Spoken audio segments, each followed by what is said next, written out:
presentar el documental de New Frontier, donde la doctora Klaver fue la directora y coproductora también de este film. Así que muchas gracias y bienvenidos. Doy la palabra al doctor Rossi para que presente a la doctora Klaver.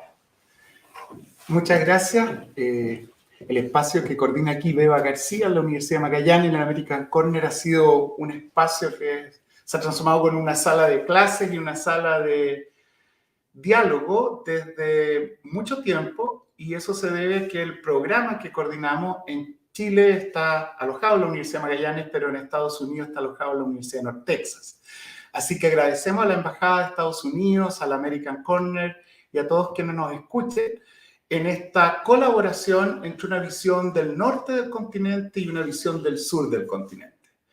Irene Klaver es filósofa, ella es una filósofa de campo, podríamos decir, trabajando en temas que son contingentes, y en este caso de la ganadería, y ha hecho una residencia en que comenzó con una visión del pensamiento no lineal, haciendo una analogía entre los ríos, el meandro de los ríos, y una forma necesaria de pensar para abordar problemas complejos, como es el cambio socioambiental global y más específicamente el cambio climático.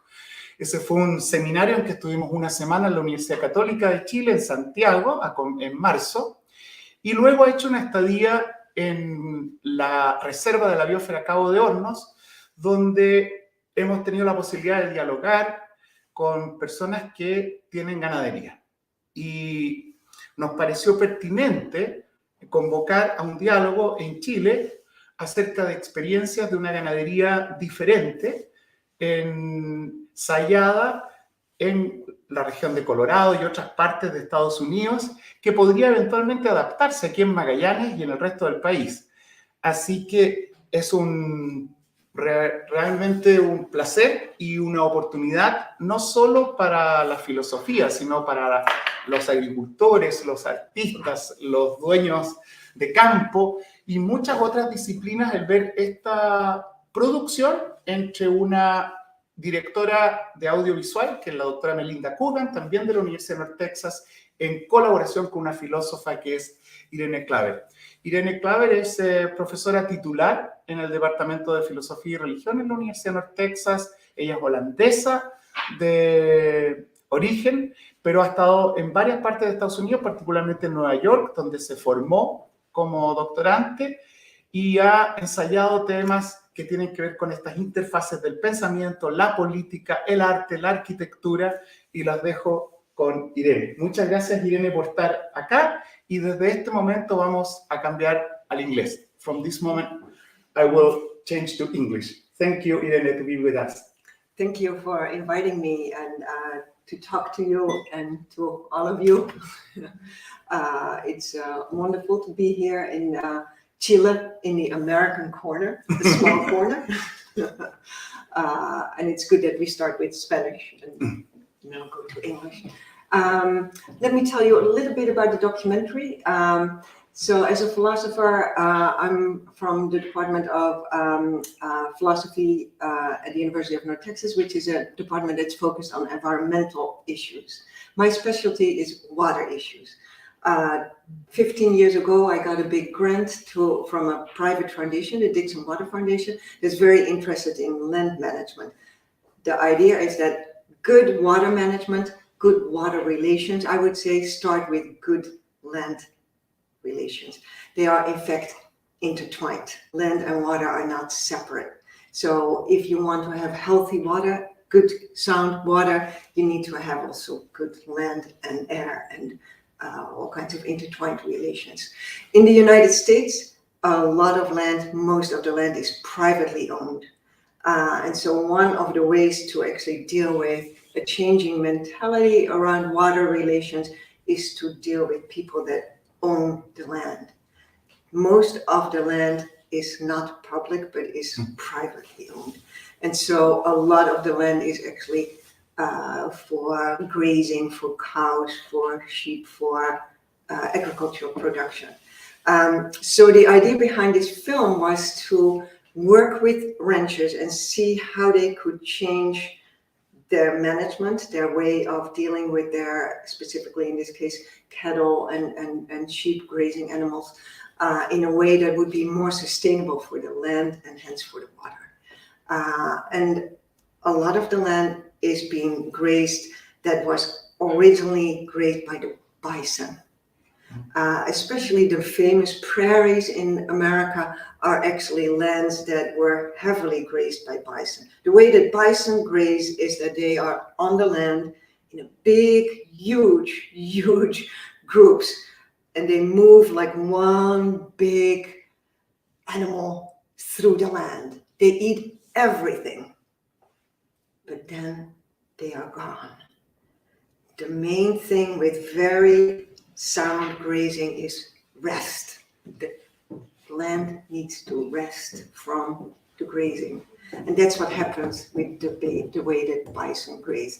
They graze like whole areas, and then they don't come back for a whole year. And then they graze again. So in that way, you keep an open land. You keep a prairie, the grasses of a prairie to raise. So that's actually very different here, because here we are not dealing with an ecosystem that's based upon prairies, upon open grassland, but we are actually dealing with ecosystems that are either bogs or small forests or big forests.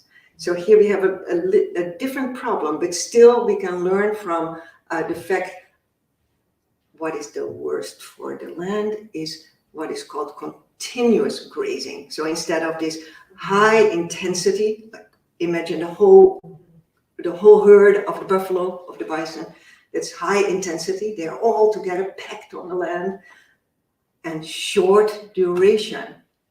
That's the key, the short duration. They are leaving. They leave the land for rest. And here what I have seen, and that's what sparked Ricardo and me to kind of show this short film, it's half an hour, is so many cows and sheep and horses that are just roaming around, going where they want to go. And so they go only to places that they like. So they eat very selectively, and they eat too many things, and they go to water sources and trample areas that should not be trampled, etc., etc. So this permanent, continuous grazing here in this archipelago is the worst kind of grazing. So that's why we are showing the film. So there will be significant differences. I'm not saying like introduce this kind of grazing, but what I do say is like introduce a management that keeps the animals controlled in a certain space instead of let them graze wherever they want. They will graze like the junco, which they really should not graze. That are the reeds that are used by the Yavan people for weaving their baskets and so forth. And they should not be touching those plants. And that can only be done when you really think about how to manage the animals and keep them in certain places. So that's the idea. Shall we look at the film? And then anytime you want to stop, just raise your hands and we can deal with a certain issue, but we can also talk afterwards. It's just half an hour. It's a short documentary. Thank you, Irene. And yes, it is a 25-minute documentary. So let's watch the documentary, and then we will have the opportunity to ask questions and have a conversation. Mario, if you can help us with now switching to the film, please.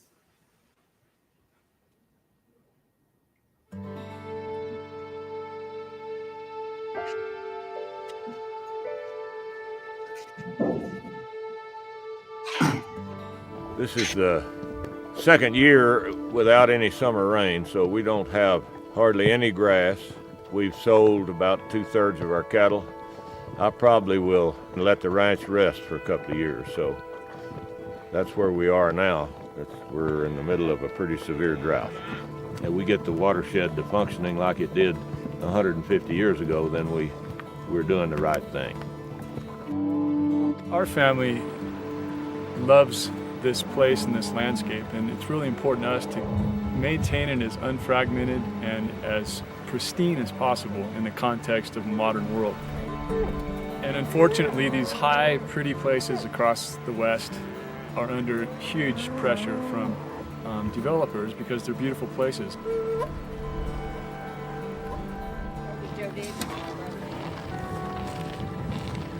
This land in central Texas has seen a lot of changes through the years. We feel that someone has always lived on this place that has loved it. But that means different things to different times.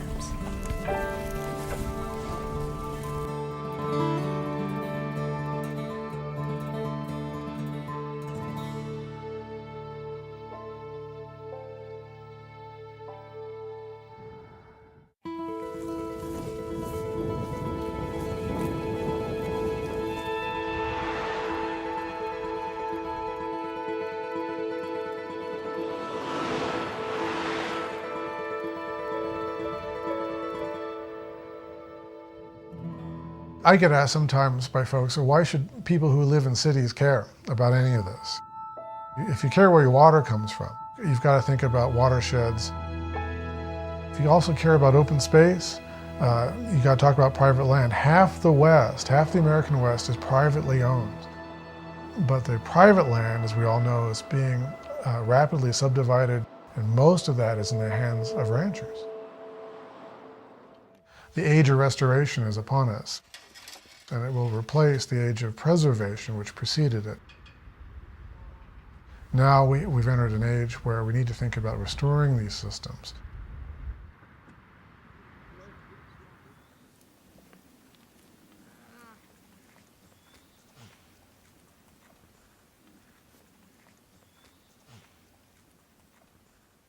From 97, when Daniela and I started to manage this place up here and started to plan our grazing, for the previous at least 90 years before that, this park would have been severely grazed, severely continuously grazed, just about every summer.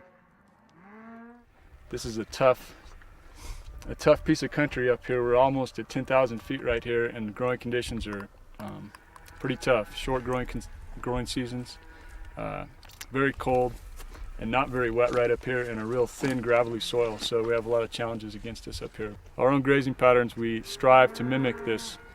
I use the word chaotic. It's managed chaos is what it is. We try to hit a specific pasture, graze a specific pasture.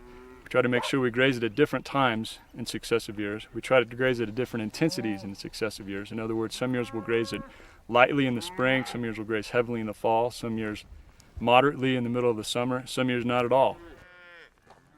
So we change the intensity of grazing, which is how much you actually take of the grass plant.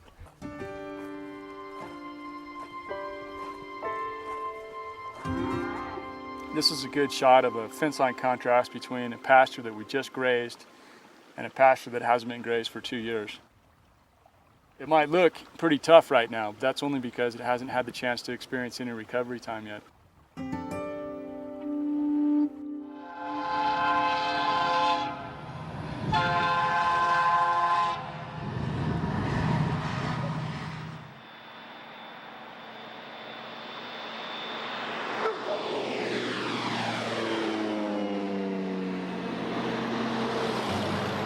This land was the cotton king of the world where we're located.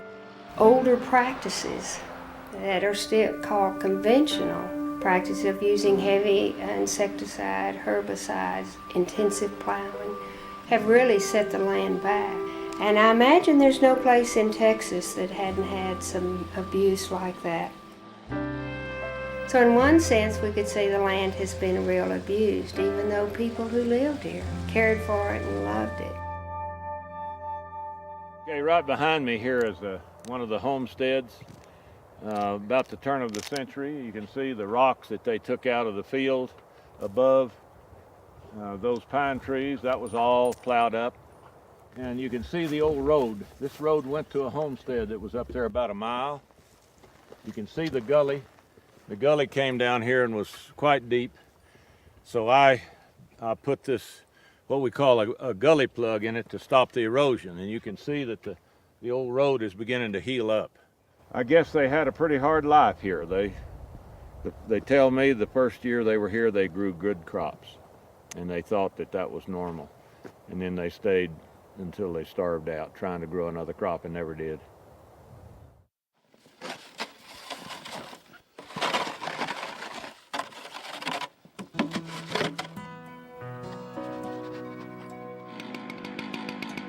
When I moved here, I was in the pioneer mood, to conquer the land, not to take care of it, but to conquer it. All of the people before me were in the same mode when they came out here. The watershed here is not producing water in the aquifer and surface flow because there's too many trees here. I'm now, I guess, in the classification of a environmentally sensitive rancher. That means that I consider all aspects of the ecosystem. I consider wildlife habitat, watershed condition, and family values. All those things are part of a holistic approach.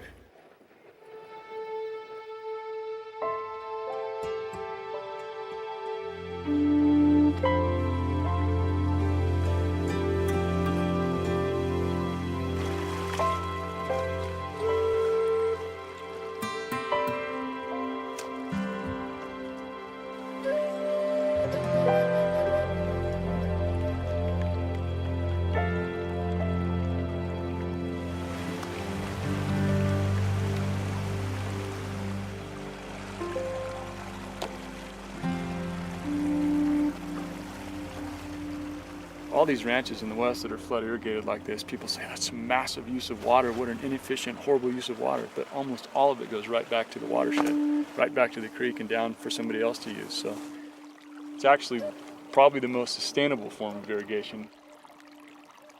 So this seems primitive and peasant-like, but it's great. And again, these irrigated meadows like this, these grow 6 times as much grass per acre as the dryland sites. So it pays to do it because you get so much production.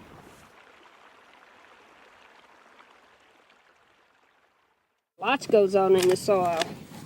Even when the plant goes dormant, things are still happening.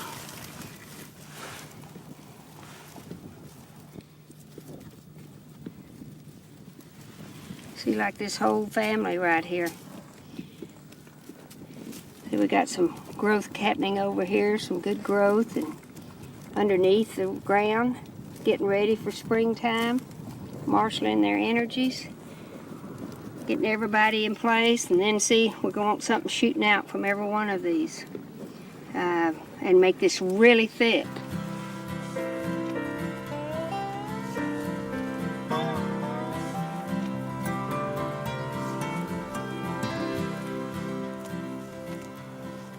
We make liquid compost. Some people call it compost tea.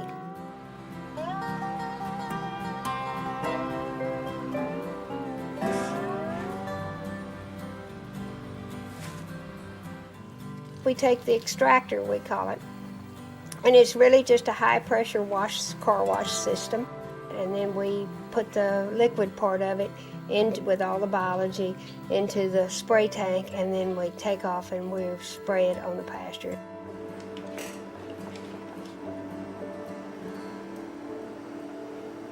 So we will mix our compost according to what grasses we're trying to match.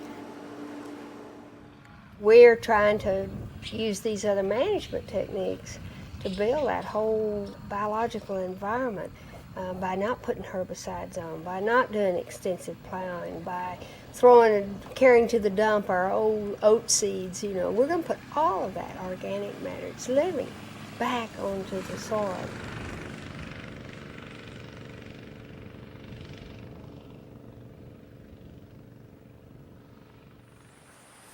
What we're seeing down here is some of the effects of the leftover hay. Why is that spot bare? Well, what happened was I I, several years ago, bought in some hay that obviously had chemicals in it.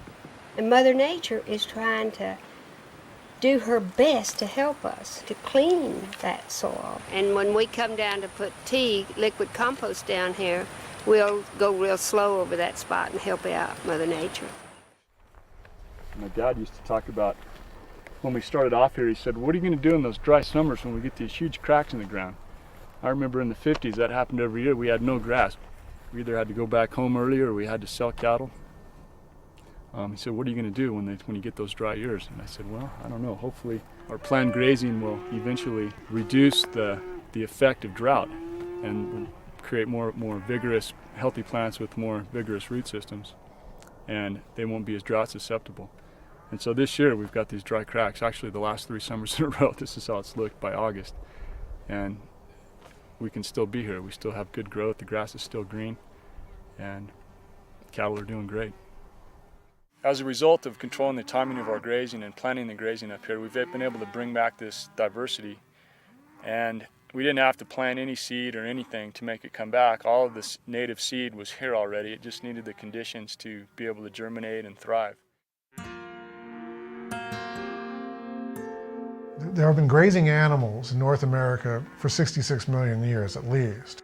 Not cattle, of course, but there is a relationship between grass and grazers. What's interesting about what these ranchers are doing, who are trying to mimic kind of natural patterns upon the landscape, is to take the idea of migratory bison and other animals, but using the domesticated animal to kind of mimic that sort of stuff.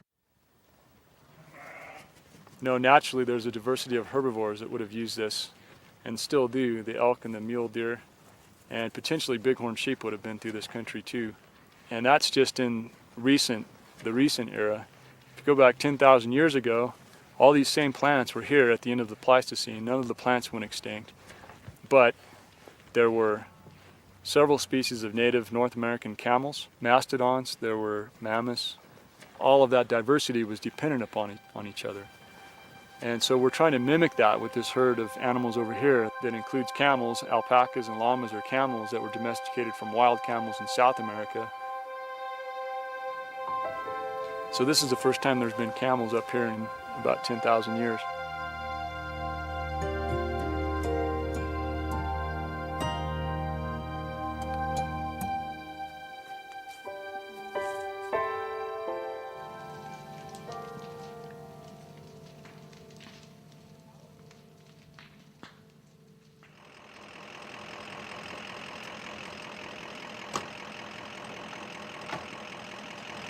I have to start the fire, and I take the blame and I take the risk.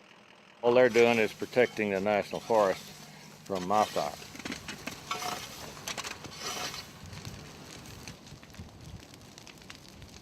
That's the reason they were able to come out here. They can't come out and burn for me. We're finding that forests and fire are dependent upon each other. So rather than suppressing fire like we did for 100 years, we're finding out that prescribed fire, carefully placed fire, getting those ecological processes back into place is key to all of this. So we're starting to link up all of these ideas that nature had in place many, many years ago. I'm only here for a short while. The land's here forever. And the way a good steward of the land operates, in my opinion, is to first know his ecosystem. I'll tell you what, the reason I guess they call me Pyro Goodlow is because I like to see these fires that thin out these trees. And I'm happy with this one because it's just hot enough to do some good, but it's not too hot to be dangerous. So I'm tickled to death with it. In this case, on this ranch, bringing this ranch back to a functional, productive watershed, and secondly, a wonderful habitat for wildlife and livestock.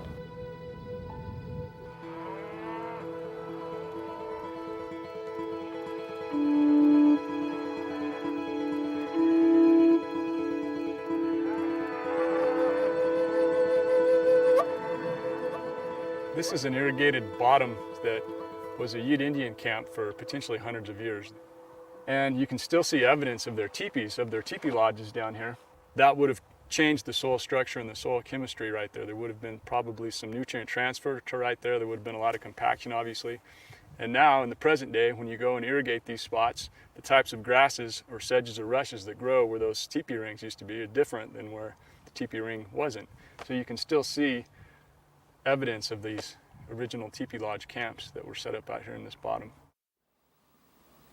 That's one of the most recent cabins that's been built on our neighboring subdivision up here in our high place on Blue Mesa.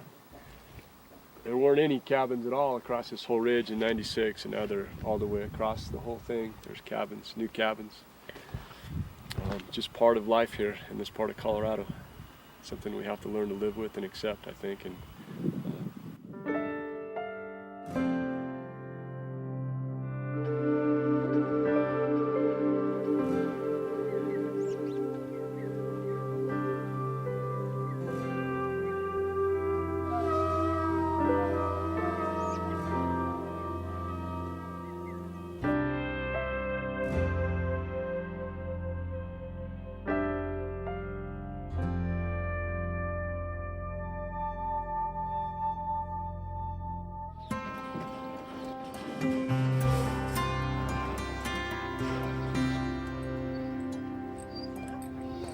Protecting family values means keeping the family on the land. The way to do that is to make it possible for that family to make a living. are you ready? And if things get to the point that it's difficult to make a living, then they're going to sell out, and the person that'll buy the land would normally be a developer. To prevent that here, we have various endeavors on the ranch to make money, like fee hunting and selling posts and vigas and Christmas trees and things like that. I think this ranch probably within not too many years will become a recreation property. We'll continue to ranch here with cattle, but recreation will be probably our main source of income, and that's going to happen all over the West.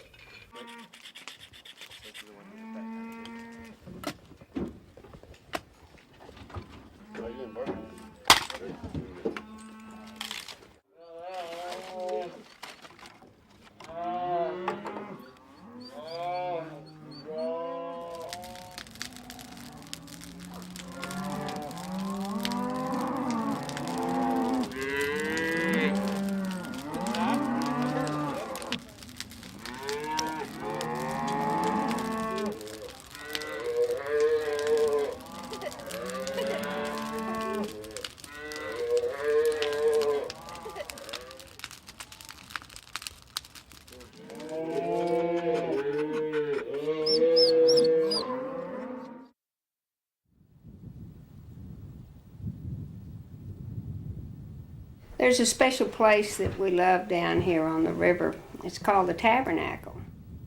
It's right on the banks of the San Gabriel. Huge bur oaks and pecan trees. And they tell me that the Indians, it was sacred grounds for the Indians. Lots of arrowheads were found down there. And then the early settlers would come with their buckboards and horses and have camp meetings there, and you could hear the singing for miles around. Some days, if you sit down there quietly, I think you can almost hear some of those old revival songs through the wind. The Blackland prairies are special, and there's a strip of land from North Texas, well, it really runs from South Carolina, I believe, all the way down to below San Antonio. And we're in just that little sliver of land, and it's fertile, rich ground. A couple of months ago, none of this was even up.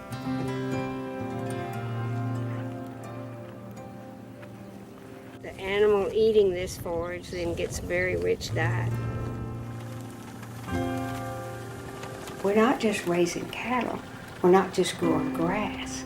We're trying to bring the whole cycle back to put really nutrient-dense food on the table for people. Hey, what y'all doing? Hey, Bethany. Good to see you. Good to see you. Hi, girl. I think we have some company, so 6 of the New York strips. We need 2. 1, 2, 3. Leslie, if you'll take this, go ahead and weigh that. Let's see. 25. 25. There we go. Just sign down here. Mm-hmm. Bang! Come here, you guys.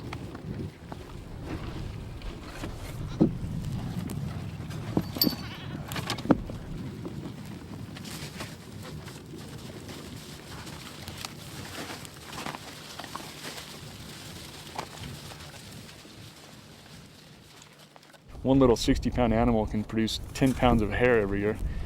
So she's still got tons of it. See all that fine, super fine stuff in there? See that I pulled out there? That's cashmere. That can spin up into a really, really soft, beautiful yarn. Okay!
I love getting up early in the morning and going outside and watching that sun pop up off of those hills. And you think, gosh, how could I be so lucky as to be here? We're just here for a little while watching this land, and it's a gift. And if we do our job, someone else will get to go out on that porch 100 years from now and say, oh, what a beautiful day this is going to be. It's just an issue of transforming from being a pioneering culture to being more of a native culture that's in tune with your landscape and understand how it works. It's our role as land stewards, as land managers, as landowners to figure out how to live here in ways that enhance it rather than degrade it. It's an intergenerational process, and we're just starting to figure out how to do it.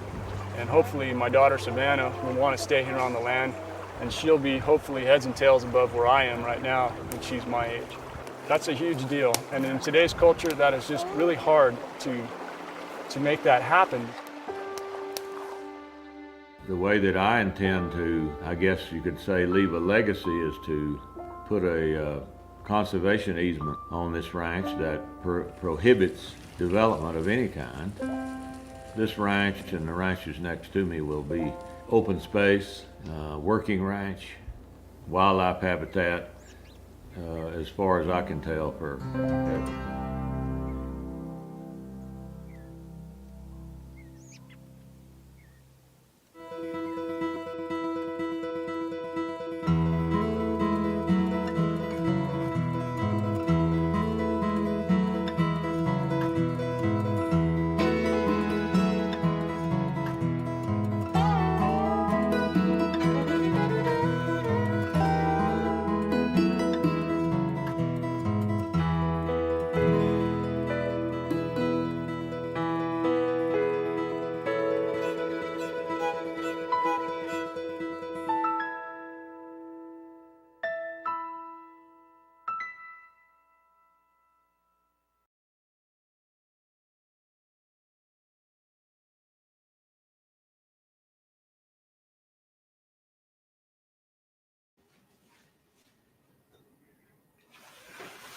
Excellent.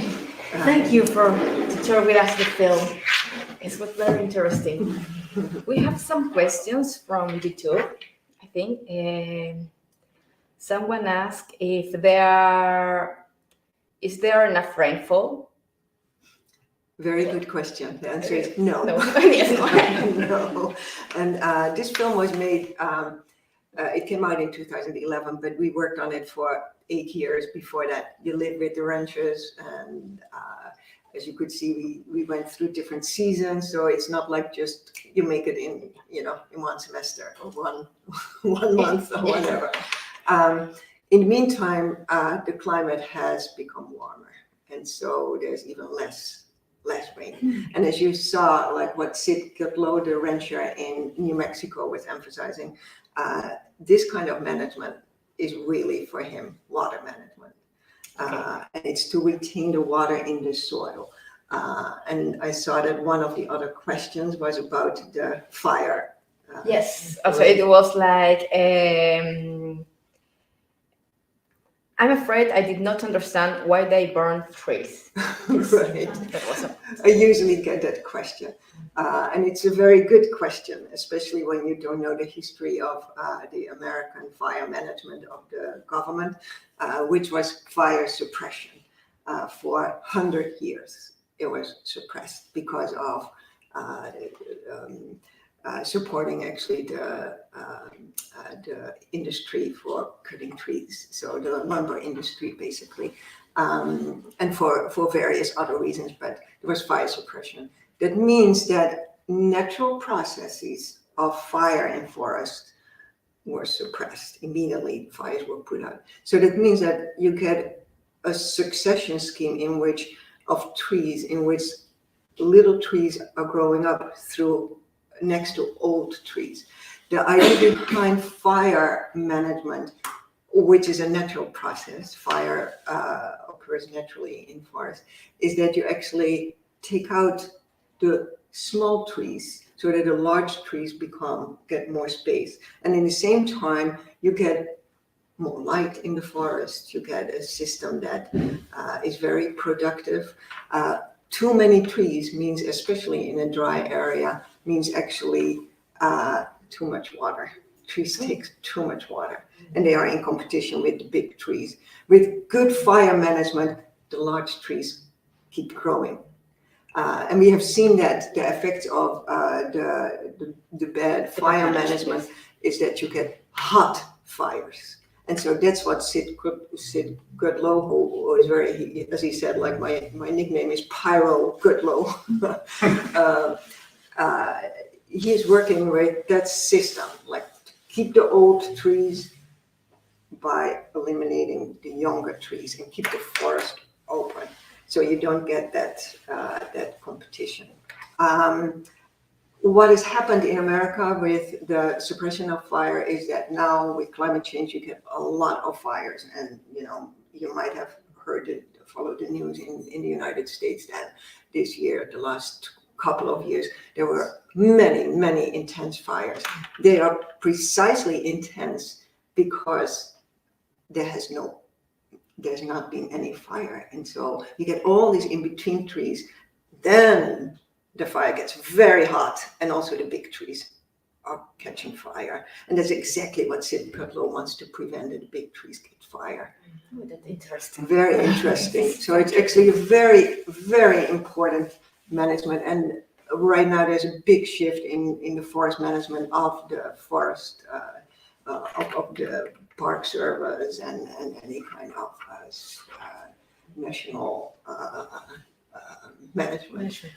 So he was really ahead of the time, even if this is 15 years old.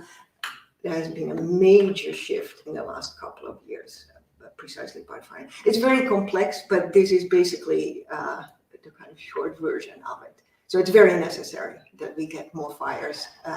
They are controlled fires. It's explicitly called controlled burning. So it's not just put the whole thing, no, it's very controlled. And what he showed was actually his property line with the National Forest Service line, and all the guys that were watching there were from the Forest Service, and so they wanted to prevent that the fire would not take place in the forest, where they actually really are needed also, and that's what the Forest Service is now doing.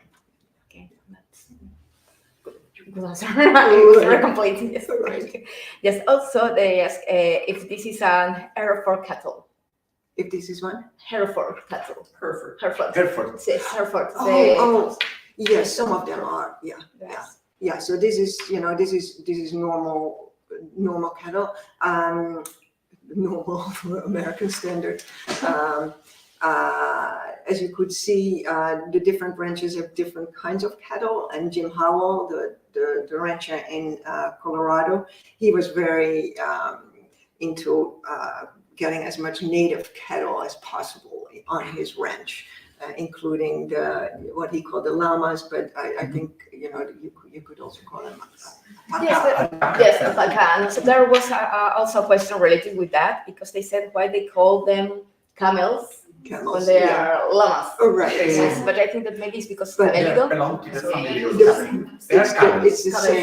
It's the same family. So Yes. that's the family name is Camels. camels, but species. So, yeah. So it's kind of interesting that he uses the word camels actually, because it might be because it sounds more American than llama. I don't know. A new question is, what motivates them to change from conquerors to caregivers? Yeah, very nice question, because all of them use that language, especially Sid Goodlow, who is the most archetypal cowboy type of the whole film. That's actually why we choose him. We went to many different ranches all over the United States, and Sid Goodlow was the kind of, the image that people have of the American cowboy. But he clearly made that shift from what he said, the pioneer mentality, the conqueror mentality, to the caregiving or the land stewardship mentality. He came to that, and we saw that a little bit, but maybe not enough in the film, where he saw how abused the land was, and how dry it was, how the soil was not functioning, and so he did a lot of research after how do you get a much more productive landscape, and realized that this area had not continuous grazing on its property, on its fields, but it had this long history of the bison. I mean, he lives on the high plains. That was an area where bison went through, and elk, etc.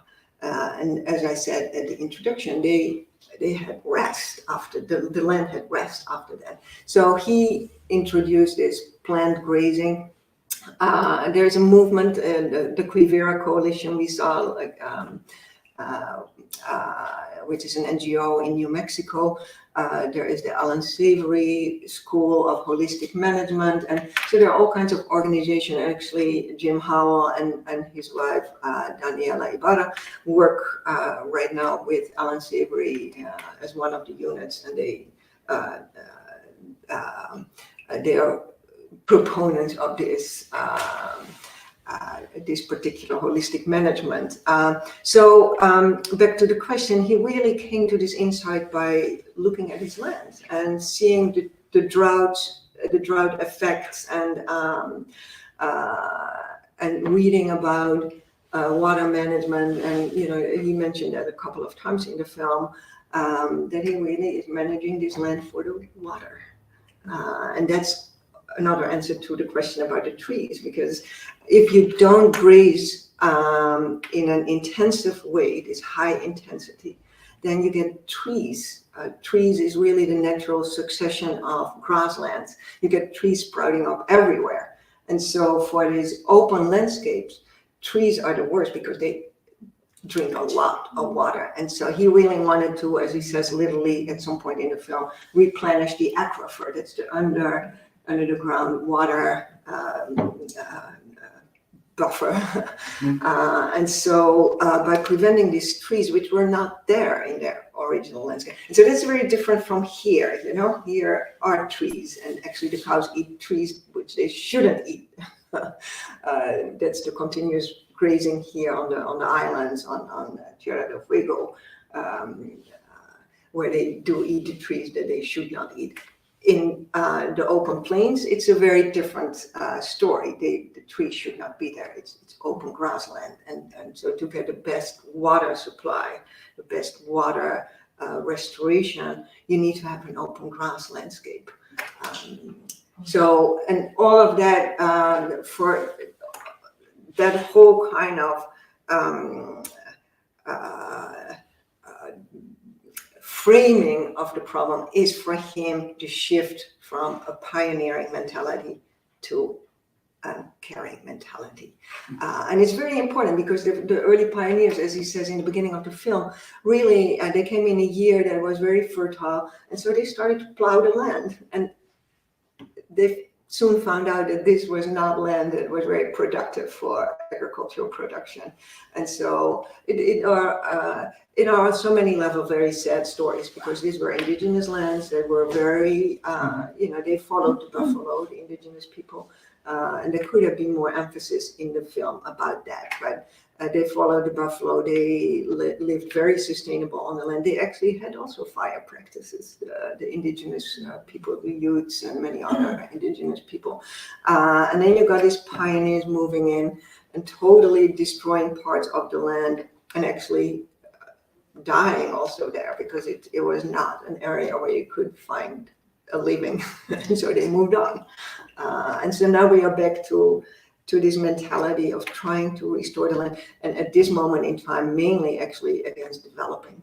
And we saw that in all the, almost all the ranches that we visited in our exploration phase, like everywhere it's developing. Everyone wants to live outside. And I think honestly, that's also a big problem, potential problem here in Porter Williams. And so it's very good that we have at least the biosphere side that prevents any kind of development in the core zone, but it's still a problem in buffer zones, in transition zones, too much development. And it's something that needs to be dealt with politically, and mentality change, like how can we actually find a living on the land that is sustainable for the land and keeps actually the land in a way that makes people want to go there, but they cannot all live there, or maybe live in a different way, but not just this sprawling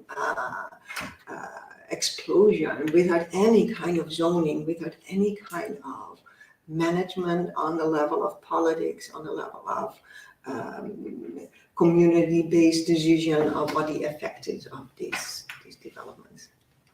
Yeah. Thank you.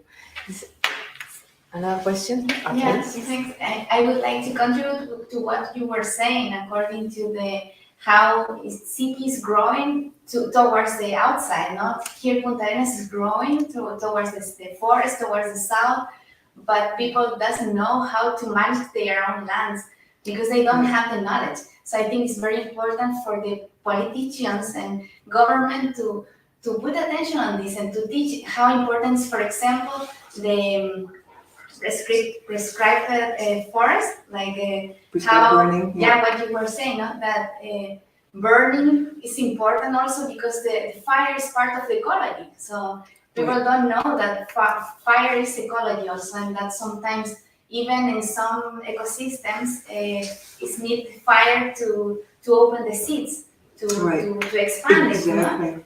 And maybe not here in Patagonia, Magallanes, but in some other regions here. Right. And so, and I always wonder about this in the hora, if they do these prescribed fires also for avoiding to have these massive forest fires. So it's very important to burn the fuel. Exactly. and to have the area like clean, to avoid, as you say, to grow other trees and to avoid the forest fire. Exactly. Yeah, you make a lot of important points, and I think the main problem is really development, and that will only increase also here. Development means also that the soil gets very compacted, and that's why we choose actually Betsy Ross in the film, because she's really working with the soil, as you saw in a couple of the shots. And so we are not only talking about trees or grass, but about the soil, how the soil can permeate the water, how it can create its own communities and so forth. So what she makes clear is that we think on all these different levels. If you think about development, you get very compact soil. It takes years to restore developed properties. So that's one very important point. The fire regime here, I don't know anything about, so that's okay, but you're very right. For a lot of seeds, definitely in the American West, it's very important to have fire. And so when you think about it, we also think about all the different animals. Like we had one shot of birds. We could do so much more with birds in this, because they live in differentiated forests. So when you get this complete outgrow of forest, a lot of birds need actually that differentiation of forest and need open forest. You get different kind of bird species in different kind of areas. And so it's the whole system is really an interconnected system on many levels, from the trees, the air, to deep in the soil and under there, the water levels. And so that's kind of what we try to show in the film, how, and at the same time, we are dealing with people. So that's why we focused on actually a group of people that in the environmental movement is pretty vilified, namely ranchers. And we did it on purpose to show, well, this is what we have to live with right now, because they are the stewards. So if you can have a change in mentality of that group of people, you make a big impact on the health of the land.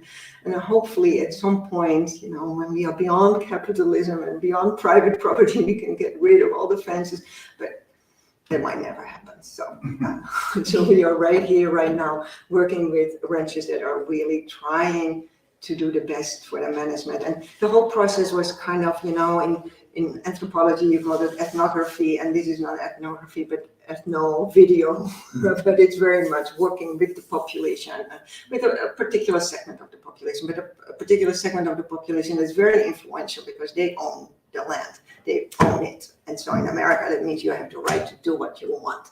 And if you get a change in mentality of those kind of ranchers, you get really a different landscape, and at least a landscape that's not going to be developed in with wealthy people that build a cabin here, a cabin there. Those kind of developments are the worst because they are all small plots. They have all their own horse or a couple of horses. They completely ruin that land because that becomes overgrazed small properties of land. They have a beautiful view till the next neighbor moves in, and that's like, oh my goodness, my view is gone. And that's, we want to prevent to kind of get this all developed in different ways. Do we have time for another question? Yes. Thank you, Irene. This is very interesting. I appreciate all the perspectives. One of the things I heard is these ranchers wanted to preserve that for the future, for their generation, and I heard the fear of development. But something caught my attention, and I don't know, it wasn't very clear to me that they feared the area turning into recreation. Right. What are they fearing about when they talk about recreation? Because I could see recreation and keeping the land as it is and having people appreciating it, but they probably mean something else that it wasn't clear. Yes, no, I'm glad you bring that up, because what he means with that at that point is actually that it's very hard to make a living and as a rancher. And so one of their strategies is to diversify. And he mentioned, we sell trees, like Christmas trees. And with recreation, he means actually that people come and visit the ranch and work with the family on the ranch.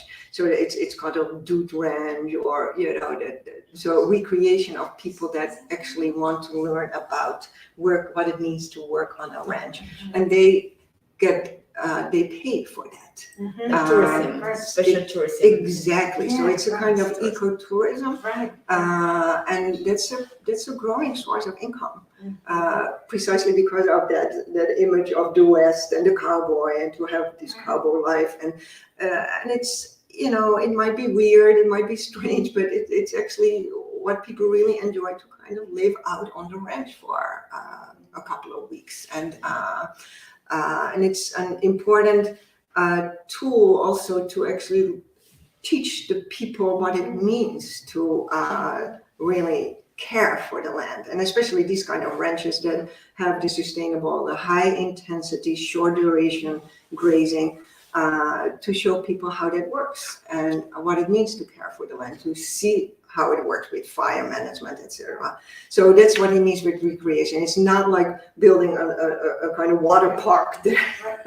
Yeah, why were they fearing it? That's. Oh no, he's not fearing it. Oh, okay, so I was, misunderstood. Yeah, that's no, he was talking about the future. The future will be a conservation easement, so okay. it will not be able to be developed. And a way to make a living there is to also include this kind of ecotourism on his property, and that makes sense. And that has multiple levels of education and so forth, and teaching people, and also have a good time. And, Thank you. Yes. This is kind of happening here too. Yes.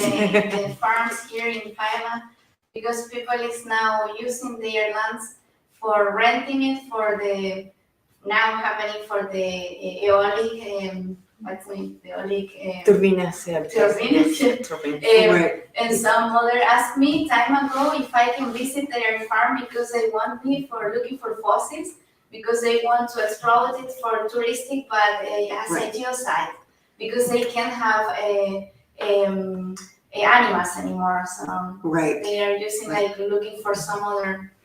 Yeah, you know, it's a very complex issue, like most of the issues are very complex, but it's very complex because it's I would not say that it's necessarily always good.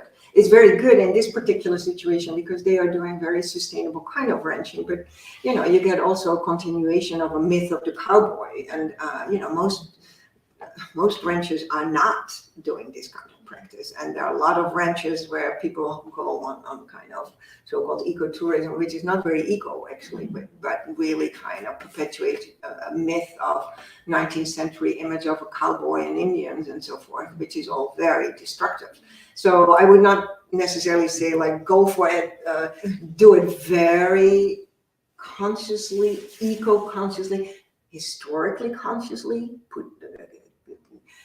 teach about how indigenous people lived here with the land. It's always a thinking in terms of with water, with land, with people. How can we keep it all together in a very sustainable way? And that's a lot of work. So it's not just like, oh, invite people on your ranch. No, really think what to do with the place, with the place and its history. Yeah. Thank you very much. Yes.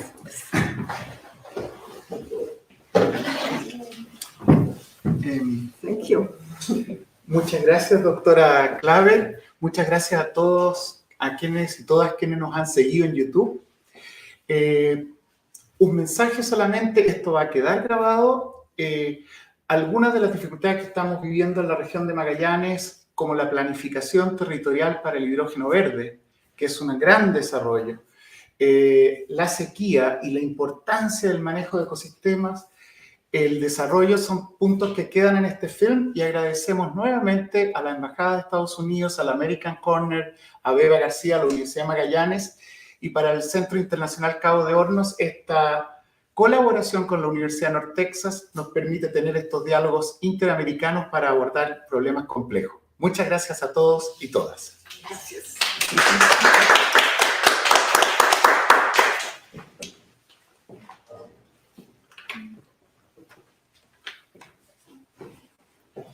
Okay.